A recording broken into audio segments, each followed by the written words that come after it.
आज का मुख्य सत्संग करेंगे हम कि हमारा सबका जीवन का उद्देश्य क्या है। क्योंकि हम बुद्धिमान हैं, सभी प्राणियों में श्रेष्ठ हैं, हम बुद्धिमान हैं, तो हमको पैदा होना चाहिए।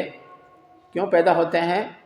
भगवान के पास से आए हैं और भगवान के पास में जाएंगे, ठीक है। पर ये बीच का कड़ी है जो हम यहाँ पृथ्वी लोक में आए हैं, उसमें क्या करना है? जो कीट है, पतंग है, पशु है, ये सब भी रहते हैं, पर उनमें विवेक कम होता है हमारे तुलना में। तो हम विवेकमान हैं, तो हम सोचें कि हमारा जीवन का लक्ष्य क्या है। तो सभी को मालूम है, नहीं मालूम ऐसी बात नहीं है कि हमको भगवान, बोलचाल की भाषा में क्या बोलते हैं, हम भगवान के पास में आए हैं और भगवान के पास में जाना है। तो इस समय में जाना तो है, पर क्या हम जाने के लिए तैयार हैं? हम भगवान के पास जाने के लिए तैयार हैं? क्योंकि कहीं भी जाना होता है तो हमको क्या करना पड़ता है? तैयारी करना पड़ता है ना। यहाँ से पटेल जी को गुजरात जाना है तो क्या करना पड़ेगा? पहले तो 1 महीना पहले रिजर्वेशन कराना पड़ेगा, यदि अच्छा यात्रा करना है तो, सुखपूर्वक यात्रा करना है तो, है ना। हमको अमेरिका जाना है तो क्या करना पड़ेगा? पासपोर्ट बनाना पड़ेगा, वीज़ा लेना पड़ेगा, प्लेन का टिकट कराना पड़ेगा, इतना सारा। और आपको जानते हो कि 6 महीने बाद आपको वापस आना है, उसके लिए इतना सारा तैयारी करना पड़ेगा, है कि नहीं। पर जहाँ से आपको जाके वापस ही नहीं आना है, ठीक है, उसके लिए कितने सारी तैयारी करना पड़ेगा? अब सोचिए, कल्पना कीजिए, जहाँ से जाके वापस नहीं आना है उसके लिए हमको कितना तैयारी करना पड़ेगा। तो अपने आप से हम एक प्रश्न पूछें कि क्या हम वो तैयारी कर रहे हैं? कर लिए हैं तब तो कोई बात नहीं, तब तो कोई बात नहीं।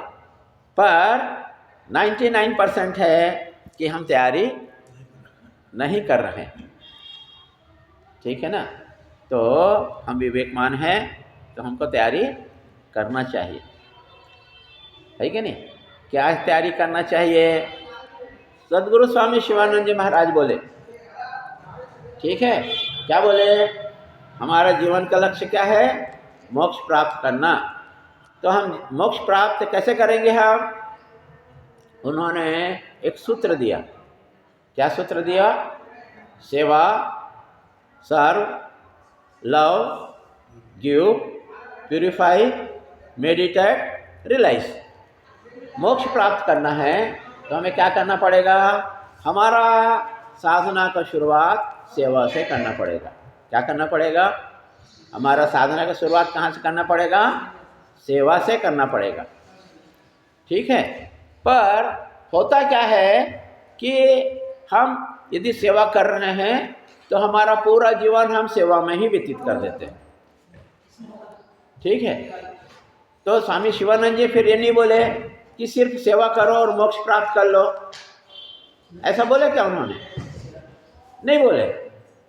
सेवा तो करो, पर सेवा के साथ में आपको भक्ति को जोड़ना पड़ेगा।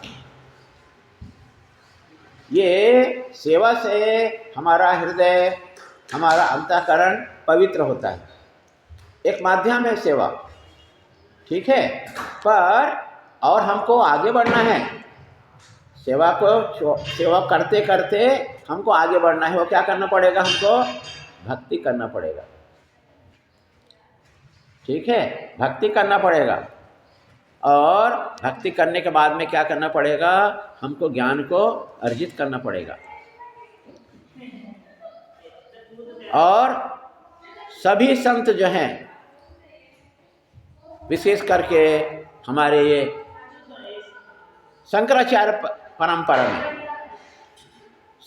परंपरा में जहाँ हमारे स्वामी सद्गुरु स्वामी शिवानंद जी महाराज उस परंपरा को आगे बढ़ाए, चिदानंद जी महाराज बढ़ाए, कृष्णानंद जी महाराज बढ़ाए, तो उस परंपरा को पालन करने के वाले क्या बोलते हैं कि आपको मोक्ष मिलेगा तो मोक्ष सिर्फ ज्ञान से मिलेगा।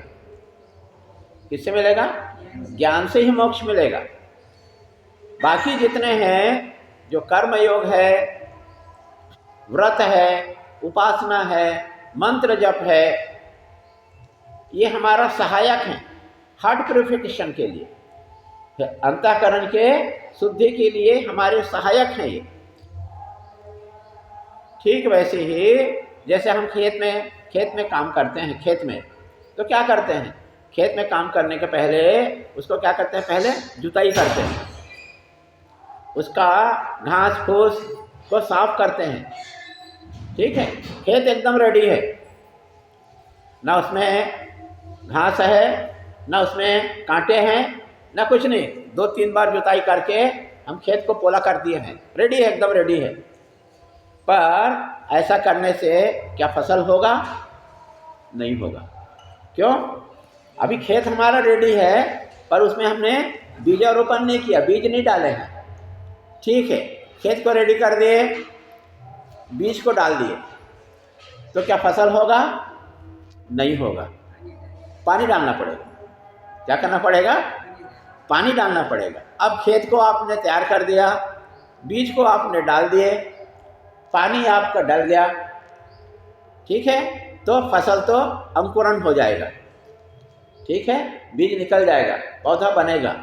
पर क्या आपका इससे आपका धान गेहूं फसल आपके घर में आएगा? नहीं आएगा। हो सकता है बकरी आके चर दे, ठीक है, गाय आके उसको साफ कर दे, उसको कीटाणु का आक्रमण हो जाए। ठीक है, ये सब बाधा है ना। ये फसल प्राप्त करने के लिए ये एक बाधा है। तो क्या करना पड़ेगा? समझदार है और जब कीड़ा आने से 2 दवाई छिड़कता है।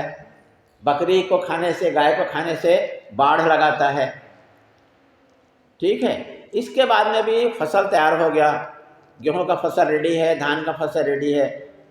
ठीक है, और इंद्रदेव का कृपा हो गया, ठीक है, बारिश आ गया, है ना, तो भी संभावना है कि फसल नुकसान होने वाला है। तो देखिए कितने सारे बाधाएं आ रही हैं, कीड़े मकोड़े आ रहे हैं, गाय भैंस आ रहे हैं। ठीक है, इंद्रदेव का कोप हो गया। ठीक है, ये सब से बच गया, तब कहीं वो धान या गेहूं का फसल आपके पास में आएगा।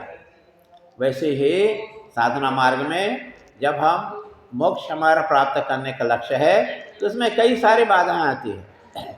उन बाधाओं को हमको पार करना पड़ेगा, तब कहीं हमारा जीवन का लक्ष्य जो है मोक्ष हमको प्राप्त करना